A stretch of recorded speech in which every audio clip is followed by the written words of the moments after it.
Hello guys, welcome back to this new video. जैसे कि आप सबको पता है कि हम कलेक्शन फ्रेमवर्क स्टार्ट कर चुके हैं और उसमें हम ऑलरेडी बहुत सारे टॉपिक कवर कर चुके हैं। आज का जो हमारा वीडियो होने वाला है ये होगा रिलेटेड क्यू इंटरफेस से रिलेटेड। अब ये क्यू इंटरफेस क्या होता है, कैसे काम करता है, इससे कौन कौन से मेथड हैं, ये इंटरनली वर्क कैसे करता है, ऐसा बहुत सारी चीज़ें हम इस वीडियो में देखने वाले हैं। ये जो क्यू इंटरफेस है ना, ये one of the most important topic है कलेक्शन फ्रेमवर्क का, इसलिए आप लोग इस वीडियो को बहुत ध्यान से देखिएगा। वीडियो को स्किप बिल्कुल मत कीजिएगा। और इसी वीडियो के मैं आखिरी में आपको एक बताऊंगा ट्रिक, जिसकी हेल्प से आप कोई भी क्यू का क्वेश्चन होगा उसको आप बहुत ही इजीली समझ पाओगे और उसको आप सॉल्व कर पाओगे। ये जो क्यू है इसको हम बोलते हैं फीफो डेटा स्ट्रक्चर। इसका मतलब होता है फर्स्ट इन फर्स्ट आउट, यानी कि एक ऐसा डेटा स्ट्रक्चर जहां पे जो एलिमेंट पहले जाएगा वो वही पहले निकलेगा, जो बाद में जाएगा वो बाद में निकलेगा। सपोज कि आप किसी बैंक में जा रहे हो, ये सपोज कि कोई बैंक है, ठीक है, सपोज कि एक बैंक है ये, ठीक है, ये उसका गेट है, ठीक है, ये क्या है, एक बैंक है, ठीक है। आपको क्या करना है, इस बैंक में से कुछ पैसे निकालने हैं, तो आप जाओगे बैंक में तो वहां पे आपको दिखेगी लंबी लाइन लगी पड़ी है। तो ऐसा तो नहीं होता ना कि जो आप बाद में आप पहले चले गए, बीच में जाके घुस गए। बैंक में तो कोई आपको घुसने नहीं देता है। यहां पे हम यूज करते हैं क्यू का। क्यू का मतलब होता है लाइन की तरह ये काम करता है, यानी कि जो व्यक्ति इस लाइन में पहले जाएगा वो पहले अपना जाके अपना अकाउंट में जो भी काम करना हो वो कराएगा, जो बाद में जाएगा वो अपने बाद में काम कराएगा, उसके बाद जो जाएगा उसके बाद काम कराएगा। एक और आप एग्जांपल देख लो कि सपोज आप गए हो स्टेशन पे अपनी टिकट करवाने के लिए, तो आप किसी और को बीच में घुसने दोगे? नहीं घुसने दोगे ना। तो वही होगा कि वहां पे भी जो पहले गया है वो पहले अपना टिकट लेगा, उसके बाद जो गया है वो अपना बाद में टिकट लेगा। उसको हम बोलते हैं क्यू डेटा स्ट्रक्चर। क्या बोलते हैं उसको? क्यू डेटा स्ट्रक्चर बोलते हैं इसको। सबसे पहला क्वेश्चन है व्हाट इज क्यू। ये क्यू है क्या? तो क्यू जो है एक लीनियर डेटा स्ट्रक्चर है। ये क्या है? एक लीनियर डेटा स्ट्रक्चर है जो कि फॉलो करता है फीफो ऑर्डर को। फीफो का मतलब क्या हुआ? फर्स्ट इन फर्स्ट आउट, यानी जो एलिमेंट पहले जाएगा वही पहले निकलेगा। फर्स्ट इन फर्स्ट आउट, जो पहले इन किया वही पहले आउट करेगा, ठीक है। ये क्या है? एक लीनियर डेटा स्ट्रक्चर है जो कि फॉलो करता है फीफो ऑर्डर को, ठीक है। और एक चीज यहाँ नेक्स्ट पॉइंट क्या है, element are added at the rear, यानी इसमें जो एलिमेंट ऐड होते हैं वो बैक साइड से होते हैं। And removed from the front, यानी कि वो निकलते फ्रंट से हैं। यानी कि सपोज अगर ये लाइन है तो यहाँ पे अगर कोई बैक साइड से जा रहा है तो वो निकलेगा कहाँ से? फ्रंट से निकलेगा वो, ठीक है। इसी को हम बोलते हैं कि elements are added at the rear and remove from the front, ठीक है। इसका हम यूज कहाँ कहाँ पे करते हैं? इसका यूज करते हैं हम शेड्यूलिंग के लिए, बफरिंग के लिए, रियल टाइम डेटा प्रोसेसिंग के लिए। इन सभी जगहों पे हम यूज करते हैं क्यू डेटा स्ट्रक्चर का, ठीक है। अब यहाँ पे कुछ और पॉइंट्स है क्यू डेटा स्ट्रक्चर के बारे में, उसको देखते हैं एक बार, ठीक है। ये क्यू क्या है? एक इंटरफेस है। ये क्या है? एक इंटरफेस है जो कि जावा डॉट यूटिल पे कैसे आता है, और इसने जो है एक्सटेंड किया हुआ है कलेक्शन इंटरफेस को। हम जो हायरार्की पढ़ रहे थे तो सबसे पहले हमने लिस्ट पढ़ा, उसके बाद सेट पढ़ा, अब हम जो पढ़ रहे हैं वो क्यू है। तो इन तीनों ने जो है डायरेक्टली जो है एक्सटेंड किया हुआ है कलेक्शन इंटरफेस को। तो जो भी कलेक्शन के पास मेथड्स हैं वो बाय डिफॉल्ट इनके पास मेथड्स आ जाएंगे वो, ठीक है। मैंने आपको बोला क्या है कि क्यू जो है एक इंटरफेस है, तो हम क्या कर सकते हैं, इसका डायरेक्टली ऑब्जेक्ट क्रिएट नहीं कर सकते हैं। We can not instantiate directly, it can not be instantiated directly, ठीक है। अब किसी भी अगर हम इंटरफेस का डायरेक्टली ऑब्जेक्ट क्रिएट नहीं कर सकते तो हम क्या करते हैं, उसका एक इंप्लीमेंटिंग क्लास लिखते हैं और उसका ऑब्जेक्ट क्रिएट करते हैं। तो यहाँ पे भी इसके भी कुछ इंप्लीमेंटिंग क्लास हैं, जैसे कि लिंक लिस्ट है, प्रायोरिटी क्यू है, एरेडी क्यू है। ये कुछ इंप्लीमेंटिंग क्लास हैं किस इसके? क्यू के। इसका हम क्या करते हैं, यूज करते हैं ऑब्जेक्ट क्रिएट करने के लिए। किस इसके लिए? ऑब्जेक्ट क्रिएशन के लिए, ऑब्जेक्ट क्रिएशन के लिए,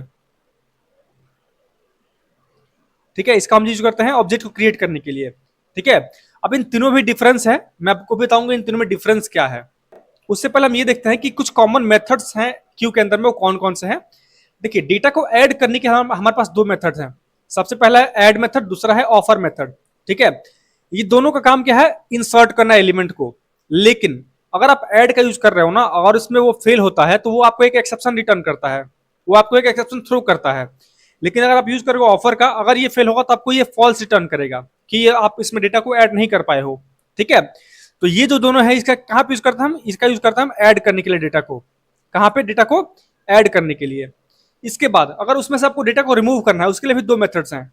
कौन कौन से? पहला है रिमूव मेथड, दूसरा है पुल मेथड। इसका भी हम यूज करते हैं डेटा को रिमूव करने के लिए और रिटर्न करने के लिए हेड को। यानी कि वो जो डेटा को रिमूव कर रहा है उसके हेड को रिटर्न भी करता है, यानी कि वो कौन से एलिमेंट को वहां से रिमूव कर रहा है वो आपको रिटर्न में भी कर देता है, ठीक है। इसका भी काम सेम ही है कि ये भी रिमूव करता है, उसके हेड को रिटर्न करता है। लेकिन दोनों में डिफरेंस क्या है कि अगर वो आपका लिस्ट जो है, अगर आपकी क्यू खाली हुई, अगर वो इम्प्टी हुआ, और उस केस में अगर आपने यूज किया है रिमूव का, तो वो आपको थ्रो करेगा एक्सेप्शन। लेकिन अगर आपने यूज किया है पुल का, तो इस केस में आपको नल मिलेगा, ठीक है। इन दोनों का हम यूज करते हैं किसके लिए? रिमूव करने के लिए।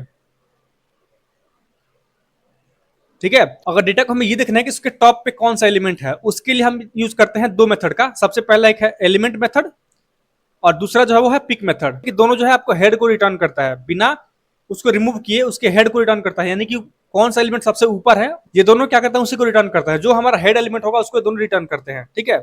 लेकिन डिफरेंस क्या है दोनों में, कि अगर आपका लिस्ट इम्पिटी हुआ तो ये आपको थ्रो करेगा एक्सेप्शन, और अगर आपका लिस्ट इम्पिटी हुआ तो अगर आपने यूज किया पिक मेथड का तो ये आपको नल रिटर्न करता है। तो इन दोनों को हम कहाँ पे यूज करते हैं, हेड को चेक करने के लिए, जो हमारा हेड है उसको चेक करने के लिए, हेड को चेक करने के लिए, ठीक है। आई होप कि आपको चीज समझ में आ गई होगी। तो इसका जो बेसिकली ज्यादातर हम यूज करते हैं कौन कौन सा मेथड है उसका आपको यूज करना चाहिए, जिसका ऑफर है, पुल है और पिक मेथड, इन्हीं का ज्यादातर हम यूज करते हैं डेटा को इंसर्ट करने के लिए, पुल करने के लिए और पिक करने के लिए। अब कुछ कंपैरिजन देख लेते हैं जो क्यू के इंप्लीमेंटिंग क्लासेज हैं उनमें, जैसे कि हमारा लिंक लिस्ट है, प्रायोरिटी क्यू है और एरेडी क्यू है। इन दोनों में डिफरेंस क्या है उसको एक बार देखते हैं हम, ठीक है। तो डिफरेंस देखते हैं। सबसे पहले फीचर क्या है, अगर बात करें ऑर्डर की कि कौन किसमें कौन सा ऑर्डर होता है, तो जो हमारा लिंक लिस्ट है ना इसमें होता है फीफो ऑर्डर, यानी कि ये जो है फीफो ऑर्डर को मेंटेन करता है, यानी जो एलिमेंट पहले आपने डाला है वही एलिमेंट पहले निकलेगा।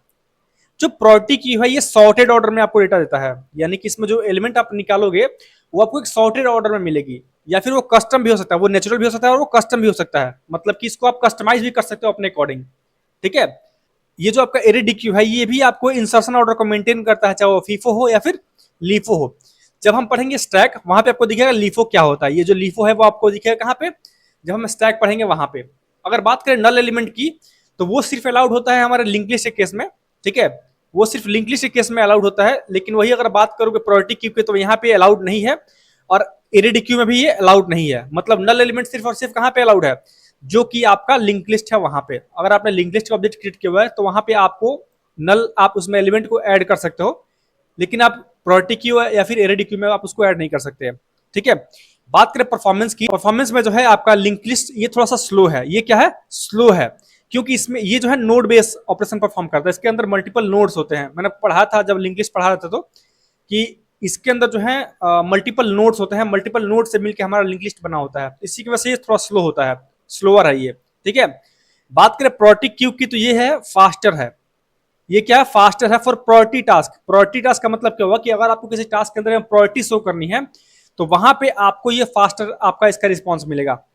और बात करें अगर एरेडीक्यू का तो ये जो है आपके फास्टर है किसके कंपेरिजन में, लिंक लिस्ट के कंपेरिजन में, ठीक है। यानी कि जो लिंक लिस्ट है उससे फास्ट कौन सा है वो है एरेडीक्यू, और इससे फास्ट कौन सा है वो है आपका प्रायोरिटी क्यू। बात करें यूज केसेस की तो इसका हम नॉर्मल जनरल पर्पस के लिए यूज करते हैं, चाहे वो क्यू हो, डी क्यू हो या स्टैक हो, इन जगह पर हम यूज करते हैं लिंक लिस्ट का, ठीक है। अगर कोई प्रायोरिटी बेस्ड टास्क है उसके लिए हम यूज करते हैं प्रायोरिटी क्यू का, और अगर कोई इफिशिएंट क्यू है या फिर कोई स्टैक है वहां पे हम यूज करते हैं एरेडी क्यू का, ठीक है। अगर बात करें इसकी इंप्लीमेंटिंग क्लासेस की कि कौन कौन से क्लास को इसने इंप्लीमेंट किया हुआ है, इसने इंप्लीमेंट किया हुआ है क्यू को, डी क्यू को और लिस्ट को। जो हमारा प्रायोरिटी क्यू के जो हमारा प्रायोरिटी क्यू है इसने सिर्फ और सिर्फ क्यू को इंप्लीमेंट किया हुआ है, और जो एरेडी क्यू है इसने किस किस को इंप्लीमेंट किया हुआ है, उसने इंप्लीमेंट किया हुआ है क्यू को और डी क्यू को, ठीक है। इसकी बात करें इंटरनल डेटा स्ट्रक्चर की तो इसमें जो हमारा लिंक लिस्ट है वो फॉलो करता है डबल लिंक लिस्ट की प्रॉपर्टी को, ठीक है। जो हमारा प्रायोरिटी क्यू है ये फॉलो करता है बाइनरी हीप को, जो हमारा एरेडी क्यू है ये फॉलो करता है रिसाइजेबल सर्कुलर एरे को, ठीक है। तो ये कुछ डिफरेंस है इन तीनों के बीच में। आई थिंक कि आपको चीज समझ में आ गई होगी। जब हम कोडिंग करेंगे तो आप उसके बारे में और अच्छे से जान पाओगे। सपोज एक एग्जांपल देखते हैं। हमने क्या किया, क्यू का ऑब्जेक्ट बनाया, हमने लिखा क्यू, इसका हमने टाइप डिफाइन कर दिया कि इसमें इसके अंदर हम कौन सा टाइप का एलिमेंट डाल रहे हैं। हमने उसका एक रेफरेंस वेरिएबल दे दिया, is equal to new linked list. हमने यहाँ पे क्या किया, लिंक लिस्ट का ऑब्जेक्ट क्रिएट कर दिया, ठीक है। अब हम क्या करते हैं, उसको हमने और ऑब्जेक्ट क्रिएट करने के बाद हमने क्या किया, उसको क्यू के अंदर में स्टोर कर दिया, ठीक है। हम क्या करते हैं, इस क्यू को जो है ऐड करते हैं। इसमें हमने यूज किया Q dot add A, Q dot add B, Q dot add C. और यहां पे अगर आप यूज करते हो क्यू डॉट पुल मेथड का तो यहाँ पे आपको क्या मिलेगा, आपको मिलेगा ए, क्योंकि ये जो पुल मेथड है ये रिमूव करता है हमारे हेड को और वो रिटर्न भी करता है, ठीक है। यानी कि ये जो है ये क्या करेगा, हेड को रिमूव भी कर देगा और उसको प्रिंट भी कर देगा, ठीक है। वो आपको रिटर्न भी करेगा कि उसने कौन सा एलिमेंट को रिमूव किया, ठीक है। जो पिक मेथड है ये काम, इसका काम क्या है कि ये सिर्फ और सिर्फ आपको हेड को रिटर्न करता है, ये रिमूव नहीं करता है, ठीक है। तो अगर हमने पहले यूज कर लिया पुल मेथड का तो उसने क्या किया, ए बी सी में से इसने ए को रिमूव कर दिया क्योंकि जो है इसका हेड में है। इसने एक वहां से रिमूव कर दिया, आपको प्रिंट तो ये कर दिया लेकिन उसने उसको रिमूव कर दिया। उसके बाद आपके पास क्या बचा, बी और सी बचा, ठीक है। तो जब आप पिक करोगे तो यहाँ पे आपको मिलेगा बी, आपको क्या मिलेगा, बी मिलेगा, ठीक है। लेकिन यहाँ पे अगर आपने बी को भी पुल कर लिया होता, उसके बाद अगर आप पिक करते तो आपको मिलता सी, ठीक है। तो ये कुछ एग्जाम्पल है, अब हम इसको कोड करके देखते हैं एक बार। तो यहाँ पर हम आ चुके हैं इंटेलिजी आइडिया में, और यहाँ पे हमारे पास एक मेन क्लास है और एक इसके अंदर एक मेन मेथड है। क्लास आपका कोई भी हो सकता है, हमारे पास उसके अंदर मेन मेथड जहाँ पे हम इसको टेस्ट करने वाले हैं, ठीक है। सबसे पहले हम क्या करेंगे, क्यू को इंप्लीमेंट करेंगे। उसके लिए हम क्या करेंगे, लिखेंगे क्यू। जैसे हमने इसका एंटर किया तो आपको यहाँ पे क्या हुआ, इसने java.util पैकेजेस को इंपोर्ट कर लिया। क्या किया उसने, इंपोर्ट कर लिया। इसका मैं टाइप डिफाइन करना होगा, सपोज मैं यहाँ देता हूँ इंटीजर, मैंने यहाँ पे इंटीजर दे दिया। इसके बाद हम देते हैं इसका एक रेफरेंस वेरिएबल, मैं देता हूँ q is equal to new linked list. हम तीनों का देखेंगे बारी बारी से। सबसे पहले हम लिंक लिस्ट देखते हैं कि अगर हम लिंक लिस्ट कम्प्लीट करते हैं तो हमें क्या मिलता है, ठीक है। अब इसके हम डेटा कुछ ऐड करते हैं, हम लिखते हैं यहाँ पे q डॉट एड, यहाँ पे हम लिखते हैं सपोज 4, ठीक है। इसके बाद हम लिखा q डॉट ऑफर, चूंकि दोनों का यूज करते हैं हम डेटा को ऐड करने के लिए, तो हम यहाँ लिख लेते हैं 8, ठीक है। इसके बाद हम लिखते हैं q डॉट ऐड, कुछ और एलिमेंट को ऐड करते हैं यहाँ पे, सपोज मैंने ऐड कर लिया यहाँ पे 89। तो मैंने यहाँ पे कुछ एलिमेंट को ऐड कर लिया इसके क्यू के अंदर में। अब हम क्या करते हैं, इसको पहले प्रिंट करके देखते हैं। हमने इसको प्रिंट कर लिया अपने क्यू को, ठीक है। अब प्रिंट करने पे जरूरी नहीं कि आपको सही चीज मिले, ठीक है। ये आपको सही चीज कब मिलेगी, जब आप इसको पुल करोगे। तो सबसे पहले हम क्या करते हैं, इसके पिक मेथड को कॉल करते हैं ताकि हम चेक कर सकें इसके हेड पे कौन सा एलिमेंट है। हम लिखते हैं system dot out of print और यहाँ पे हम लिखते हैं q dot peek, q dot peek. हम चाहते हैं कि उसको रिमूव नहीं करें, सिर्फ और सिर्फ उसको हेड को चेक करें। तो हमने यहाँ पे क्या किया, system dot out of print के अंदर हमने यहाँ पे डाल दिया, हमने क्या किया यहाँ पे डाल दिया प्रिंट, हमने यहाँ पे प्रिंट स्टेटमेंट के अंदर में डाल दिया पिक मेथड को। यानी वो क्या करेगा, आपको हेड बता देगा कि हेड में क्या है, ठीक है। इसके बाद हम क्या करते हैं, इसको प्रिंट कर लेते हैं, इसको पुल करके। हमने यहाँ लिखा system dot out of print Q dot pull. इसका मतलब क्यों कि हम इसको रिमूव करते हैं। यहाँ पे हम एक चीज प्रिंट कर लेते हैं पहले, ताकि हमें मालूम चले कि ये क्या कर रहा है। हम लिख लेते हैं यहाँ पे चेकिंग हेड, चेकिंग हेड, ठीक है। और उसके बाद यहाँ पे हम लिख लेते हैं रिमूविंग, यानी ये क्या करेगा, उसको रिमूव करेगा। इसने क्या, उसको रिमूव कर दिया। हम इसको 2-4 बार और कर लेते हैं ताकि हमें इसको देख सके एग्जैक्ट कि हमें क्या मिल रहा है आउटपुट। हम इसको सेव करते हैं और रन करते हैं। जैसे हमने इसको रन किया तो यहाँ पे आपको दिख रहा होगा कि इसने जो एलिमेंट प्रिंट किया वो कैसा प्रिंट किया है। हमने सबसे पहले ऐड किया था 4, तो हमें 4 मिला, उसके बाद 8 मिला, फिर 89 मिला, फिर 45 मिला, फिर -5 मिला और 0 मिला। हो सकता है कई बार आपको सेम दे, कई बार आपको प्रिंट करने पे सेम नहीं दे, ठीक है। लेकिन ये सही कब देगा, जब आप इसको हेड को पुल करेंगे। तो यहाँ पे आपके सबसे हेड में क्या है, 4 है, ठीक है। इसने क्या किया, 4 को रिमूव कर दिया क्योंकि हमने यहाँ पे पुल मेथड कॉल किया। तो इसके बाद आपके पास क्या बचा हेड में, आपके पास बचा हेड में 8, आपने उसको भी रिमूव कर दिया। उसके बाद बचा आपके पास 89, तो आपने 89 को यहाँ से रिमूव कर दिया। उसके बाद बचा आपके पास 45, तो आपने उसको भी रिमूव कर दिया। इसके बाद बचा आपके पास -5, तो आपने उसको भी रिमूव कर दिया। इसके बाद बचा आपके पास लास्ट में 0, आपने उसको भी रिमूव कर दिया, ठीक है। इसके बाद हम एक चीज और करते हैं, यहाँ पे हम लिखते हैं एक और, इसको डुप्लीकेट कर लेते हैं और यहाँ लिखते हैं हम क्यू डॉट रिमूव। वो देखते हैं कि अगर हमारा लिस्ट खाली हो गया, क्योंकि लास्ट में हमने सिर्फ 0 ऐड किया था। यहाँ पे अगर हमारा मेथड जो है खाली हो गया, यहाँ पे अगर हमारा क्यू खाली हो गया, तो क्या हम इस रिमूव मेथड की हेल्प से कुछ निकाल पा रहे हैं या नहीं। हम इसको सेव करते हैं और रन करते हैं। जैसे हमने इसको रन किया तो हमें मिल गया यहाँ पे एक एक्सेप्शन, यहाँ आ रहा है नो सच एलिमेंट एक्सेप्शन, यानी अब इसके अंदर में कोई एलिमेंट ही नहीं है कि जिसको रिमूव करे।